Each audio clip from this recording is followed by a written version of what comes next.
Everyone thinks they're a great poker player, until they lose, that is. And now it's the exact same thing in business. There are so many fish in business now making the same mistakes that people make at the poker table, but in business. So today I'm going to talk about the best long-term strategies that I've used in business using poker strategy. We're going to talk about why people love short-term wins, but why they crash in the long term. And we're going to find out how to build a winning strategy that lasts. And yes, we're going to call out those lucky people who then just blame the algorithm, blame business, or blame anything else and blame bad luck when their hacks just run out. So let's get to it. So in poker, people confuse luck with skill. They start off and they play against all the rules, they ignore things, and they're just like, I know how to do things. And they get a bit lucky.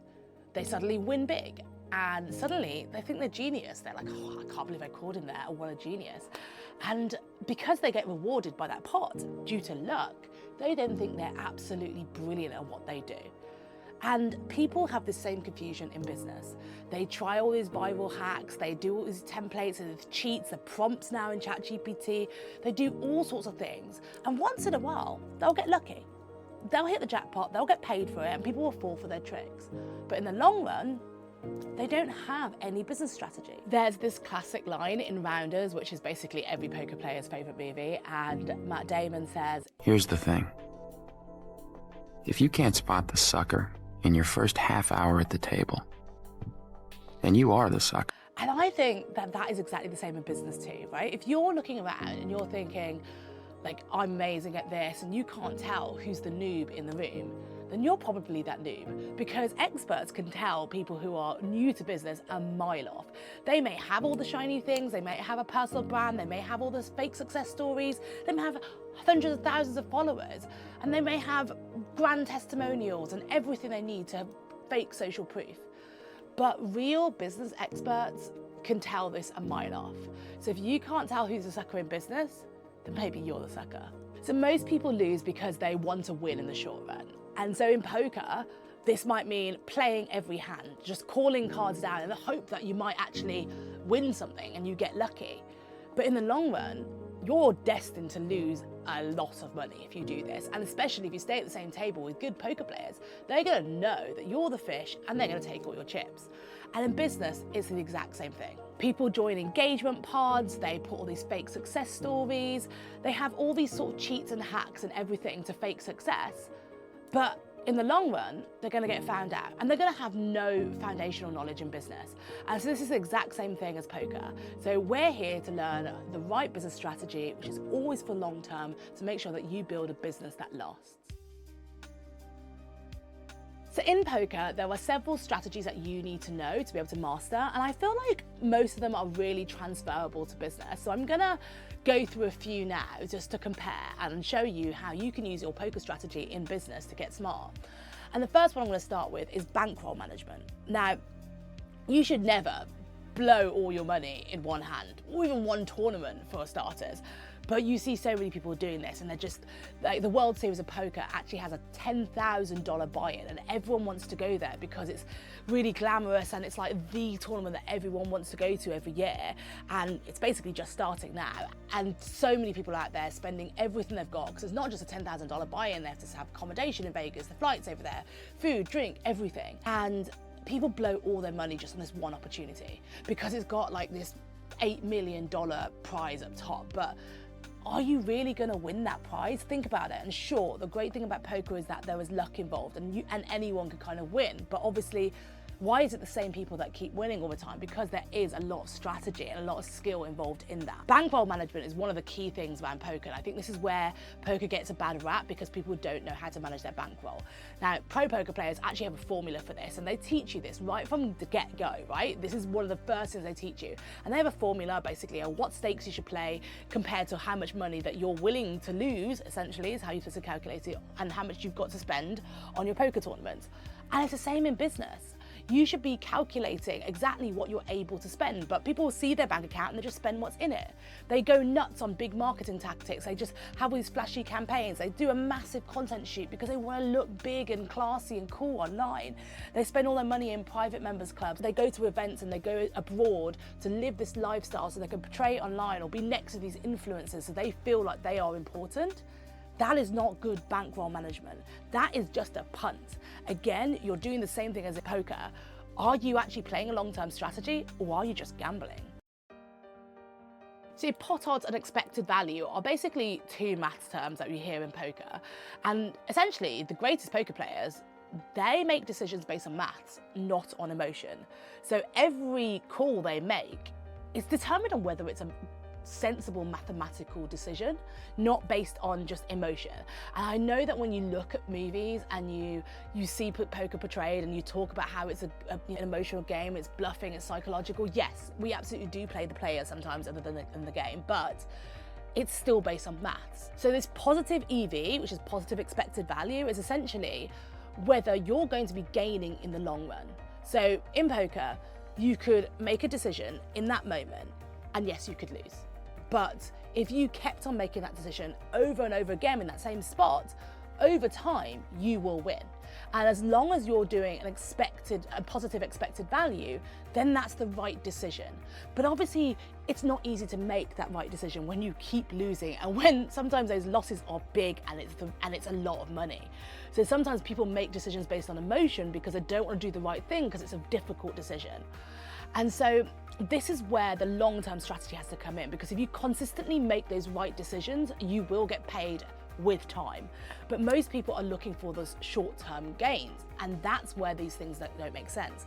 So just like in business, people are always asking, is there a positive ROI?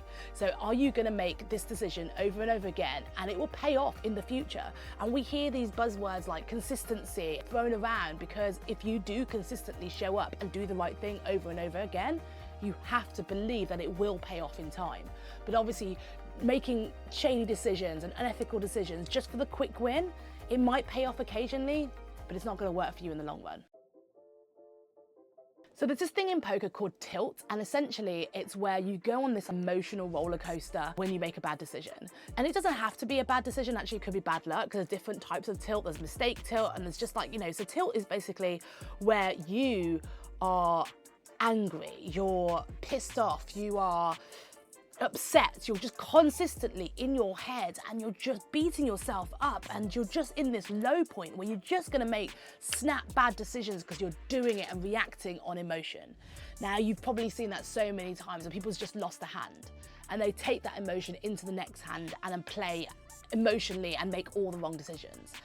This is how all the mistakes are made in poker. And it's the same thing in business. I see this, people go on tilt in business where, for example, they launch a big campaign that they spent ages on it and it flops, or their sales have dropped, or they've just lost a client. And they take it so badly. They go on tilt and then they start making decisions on emotion instead of with logic and reasoning and strategy.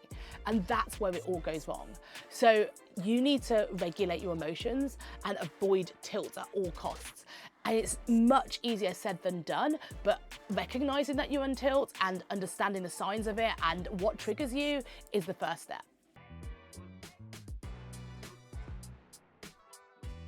So I mentioned this earlier that you definitely should be playing the player and not the cards. And I feel like it's a really important thing to think about because in business, one of the biggest factors that you should be looking at when you're trying to make a strategy is human behavior.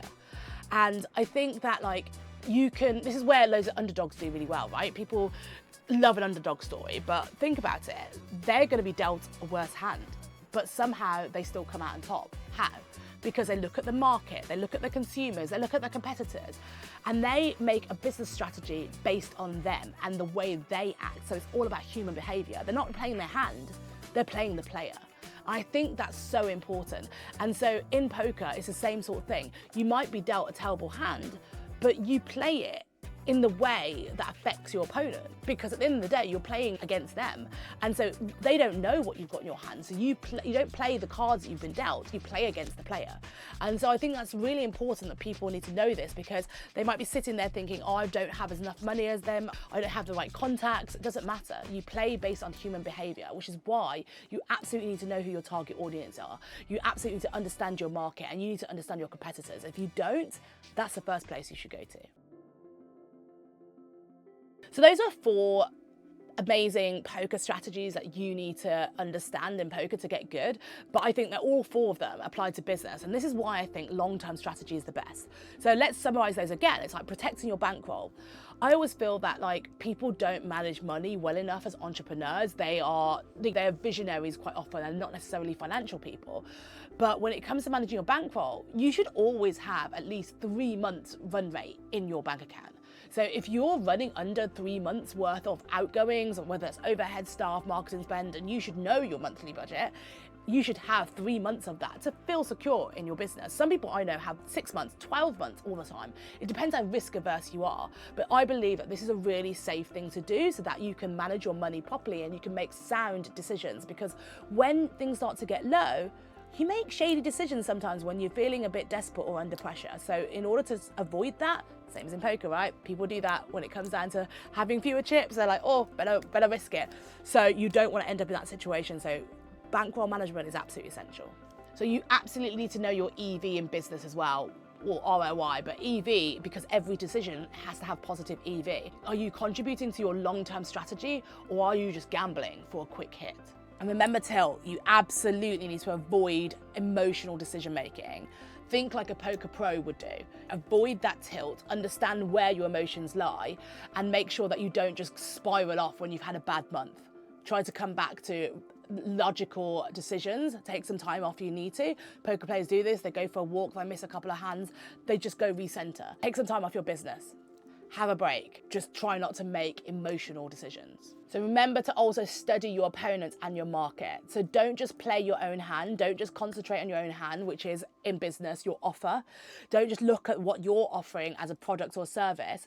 Actually analyze your competitors and your audience as well, your customers and what they want. So I believe it's never too late to start with a strategy. And I think that like so many people I know don't even have a business plan, because it's just unsexy these days. People just think you just got to start doing. And with a fast-paced environment, people think there's no need to have a business plan. But I still think that business strategy is the most essential part of your business. And I think that so many people don't understand strategy, and that's okay, because you just hire someone who does understand it. Like me, for example. But let's look at how I would take some steps to try and to achieve a good business strategy today. So first of all, let's audit your current business activities. So your current business tactics, are they long-term plays or are they short-term gambles? I think number 2, I want to say, is build systems and habits that create consistent outcomes. Because you don't want this up and down, which is inevitable in business, but if you create systems as opposed to just quick tactics here and there, then you'll be able to get consistent results throughout, and that's what you're looking for. Number 3 is to track your EV. Now, do you even know what results you're looking for? Because that's the first step. Do you even know what you should be tracking? So I think you need to be looking, is everything you're doing towards long-term gain, or are you trying to go for short-term wins? Number 4 is to keep a healthy bankroll. So you've got to remember, have a lot of cash in the bank, but also a lot of energy. Because remember, it's not just about the money, but if you don't have the energy to maintain this, then you're not going to make good financial decisions either. So remember, don't overuse your cash or your energy when you're trying to build your business. And then always be learning. Remember, that's a big motto of mine. So if you're continually learning, then you're doing just like what every great poker pro and business owner does, because they are always learning. Now remember, if you think you know everything, then you're probably the sucker at the table, right? So the next time you see someone bragging about their lucky win, whether it's in poker or in business, just remember that real winners play the long game. They manage risk, they make smart bets, they avoid the chaos, and they have a smart strategy. So if you want to build a business that wins over years rather than just months, remember that you need to play like a pro. Long-term strategy beats short-term luck every single time. Now, if you like a lot of these videos and you want to hear more about how you can use poker strategy in your business, then please hit that like and subscribe button below, because I've got lots more coming for you. But please let me know in the comments, are you currently playing a long-term strategy or looking for those short-term wins? Be really honest with yourself.